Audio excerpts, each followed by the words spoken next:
ভারতে বৈধভাবে থাকার সময় ফুরিয়ে আসছে শেখ হাসিনার। সালমান এফ রহমান, আনিসুল ও জিয়াউল ফের 5 দিনের রিমান্ডে। এরপর জানাবো বন্যায় প্রবাসীদের এগিয়ে আসার আহ্বান প্রধান উপদেষ্টার।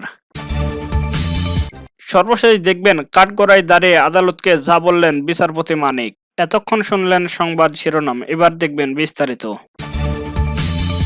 ভারতে বৈধভাবে থাকার সময় ফুরিয়ে আসছে শেখ হাসিনার। ছাত্র জনতার অভ্যুত্থানের মুখে ক্ষমতাচ্যুত হয়ে প্রায় 3 সপ্তাহ ভারতে অবস্থান করছেন সাবেক প্রধানমন্ত্রী শেখ হাসিনা। তার পরবর্তী পদক্ষেপ নিয়ে যখন জল্পনা কল্পনা চলছে, তখন অন্তর্বর্তীকালীন সরকার শেখ হাসিনার কূটনৈতিক পাসপোর্ট বাতিল করেছে। এর মধ্যে দিয়ে তার ভারতে অবস্থানের সময় ফুরিয়ে আসতে শুরু করেছে, খবর হিন্দুস্তান টাইমসের।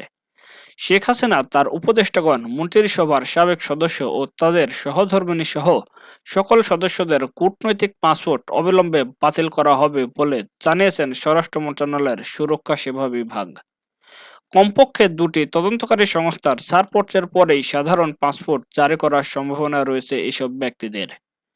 সরকারি সূত্রের বরাত দিয়ে বাংলাদেশের একটি সংবাদ মাধ্যমের প্রতিবেদনে বলা হয়েছে, বর্তমানে বাতিল হওয়া কূটনৈতিক পাসপোর্ট ছাড়া শেখ হাসিনার আর কোনো পাসপোর্ট নেই। হিন্দুস্তান টাইমের প্রতিবেদনে বলা হয়েছে, ভারতীয় ভিসা নীতির আওতায় কূটনৈতিক বা অফিসিয়াল পাসপোর্টধারী বাংলাদেশি নাগরিকরা দেশটিতে ভিসামুক্ত প্রবেশ করতে পারবেন এবং 45 দিন পর্যন্ত অবস্থান করতে পারবেন। শনিবার 24শে আগস্ট পর্যন্ত শেখ হাসিনা ভারতে কাটিয়েছেন 20 দিন। ঘড়ির কাঁটা বলছে দেশটিতে তার বৈধভাবে অবস্থানের সময় ফুরিয়ে আসছে। বন্যায় প্রবাসীদের এগিয়ে আসার আহ্বান প্রধান উপদেষ্টার। বন্যা কবলিত এলাকায় ত্রাণ কার্যক্রম পরিচালনা এবং বন্যা পরবর্তী পুনর্বাসনের জন্য সরকারি বেসরকারি প্রতিষ্ঠানের সমন্বিত উদ্যোগ নিশ্চিত করার উপর গুরুত্ব দিয়েছেন অন্তর্বর্তী সরকারের প্রধান উপদেষ্টা ডক্টর মোহাম্মদ ইউনূস। শনিবার রাষ্ট্র অতিথি ভবন যমুনায় 44টি এনজিওর সঙ্গে ত্রাণ ও পুনর্বাসন কার্যক্রম পরিচালনা সংক্রান্ত বৈঠকে বসেন প্রধান উপদেষ্টা।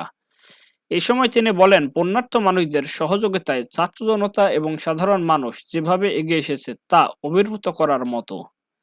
বৈঠকে বন্যা আক্রান্ত এলাকাগুলোতে ডিজেল পাঠি, মোবাইল টাওয়ার এবং বিদ্যুৎ সরবরাহ কার্যক্রম নিরবিচ্ছিন্ন রাখার কথা বলেন ডক্টর মোহাম্মদ ইউনূস।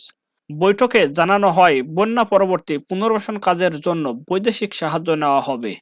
একই সঙ্গে সারা বিশ্বে ছড়িয়ে থাকা প্রবাসীদেরও এগিয়ে আসার আহ্বান জানানো হয়। এর আগে প্রধান উপদেষ্টার উপ-প্রেস সচিব অপূর্ব জাহাঙ্গীর বাসকে বলেছিলেন, সাম্প্রতিক ভয়াবহ বন্যার উদ্ধার কার্যক্রম ও ক্ষতিগ্রস্তদের ত্রাণ বিতরণ করেছে অনেক এনজিও। মূলত তাদের সঙ্গে বন্যা পরিস্থিতি মোকাবিলার বিষয় নিয়ে আলোচনা করবেন প্রধান উপদেষ্টা ডক্টর মোহাম্মদ ইউনূস।